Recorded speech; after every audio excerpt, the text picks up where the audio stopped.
ওই নতুন সরকার বাস্তবায়ন করতেও পারে, নাও করতে পারে।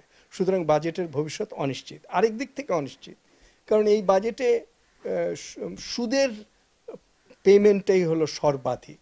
সমস্ত বাজেট ব্যয়ের মধ্যে সবচেয়ে বেশি ব্যয় হচ্ছে বিদেশিদের ঋণ, সরকারের ঋণ, দেশি ব্যাংকের ঋণ, এগুলো শোধ করতে।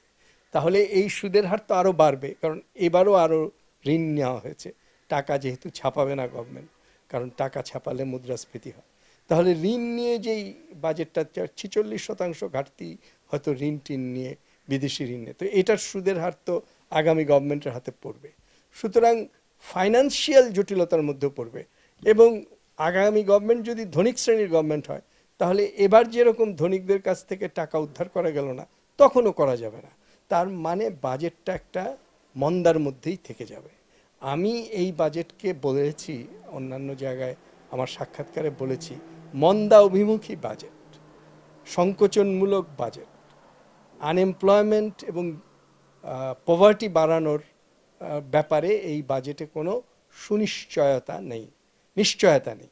যেটা আছে সেটা হলো দ্রব্যমূল্যটাকে কিছুটা নিয়ন্ত্রণে রাখা এবং কারেন্সির ভ্যালুটাকে কিছুটা নিয়ন্ত্রণে রাখা।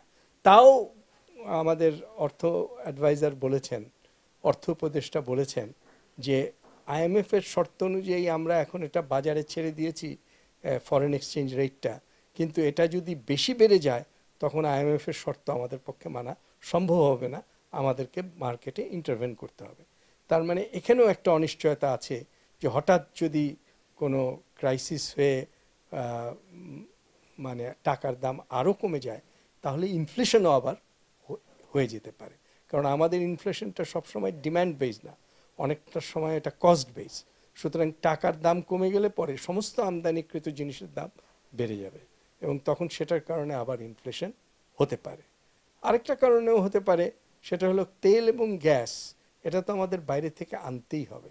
খাদ্য নিরাপত্তার জন্য খাদ্য আমাদের আনতেই হবে। ওগুলোর দাম যদি বেড়ে যায় তাহলেও আমাদের সংকট হবে। আমাদের এখানে একটা ভালো লক্ষণ যে জোর দেওয়া হয়েছে দেশীয় গ্যাসের উপর। দেশীয় গ্যাস উত্তোলনের জন্য অনেক বছর পর বাপেক্সকে টাকা পয়সা দেওয়া হয়েছে যাতে তারা অনুসন্ধান করে। এই কিছুদিন আগে জামালপুরে একটা আবিষ্কৃতও হয়েছে। এগুলো হচ্ছে পজিটিভ দিক।